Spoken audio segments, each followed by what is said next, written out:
দেশের বাজারে বিক্রি হওয়া ৩৪টি টুথপেস্টের মধ্যে ২৬টিতে ক্ষতিকর মাইক্রোপ্লাস্টিকের উপস্থিতি পাওয়ার দাবি করেছে পরিবেশ বিষয়ক গবেষণা সংস্থা environment and social development organization ESDO.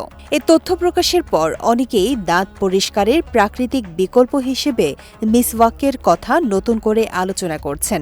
তবে একটি গবেষণার ভিত্তিতে সব টুথপেস্ট ক্ষতিকর এমন সিদ্ধান্ত দেয়া ঠিক নয়। ইসলামে মিসওয়াক শুধু দাঁত পরিষ্কারের একটি উপায় নয়, এটি মহানবী হজরত মুহাম্মদ সাল্লাল্লাহু আলাইহি ওয়াসাল্লামের গুরুত্বপূর্ণ সুন্নাত।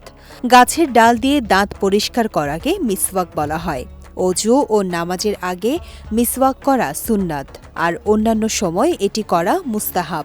রাসূলুল্লাহ সাল্লাল্লাহু আলাইহি ওয়াসাল্লাম বলেছেন, মিসওয়াক মুখের পবিত্রতা এবং আল্লাহর সন্তুষ্টির মাধ্যম। মিসওয়াকের গুরুত্ব বোঝাতে রাসূলুল্লাহ সাল্লাল্লাহু আলাইহি ওয়াসাল্লাম আরও বলেছেন, যদি আমি আমার উম্মতের জন্য কষ্টকর মনে না করতাম তবে প্রত্যেক নামাজের আগে মিসওয়াক করার নির্দেশ দিতাম।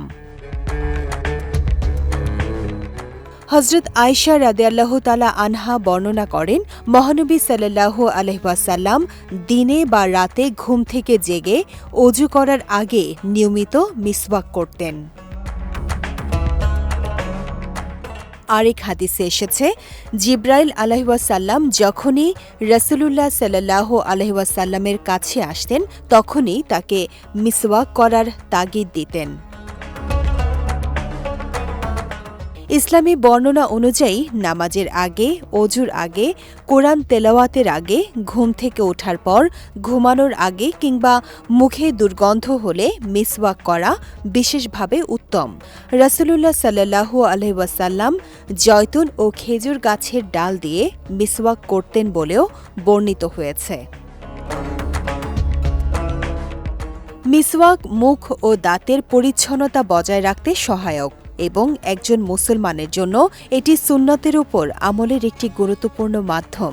তাই স্বাস্থ্যগত সচেতনতার পাশাপাশি মহানবী সাল্লাল্লাহু আলাইহি ওয়াসাল্লামের সুন্নাত অনুসরণ করেও একজন মুসলমান পরিচ্ছন্ন ও স্বাস্থ্যকর জীবন যাপনের চেষ্টা করতে পারেন। বিজয় টিভি নিউজ ডেস্ক।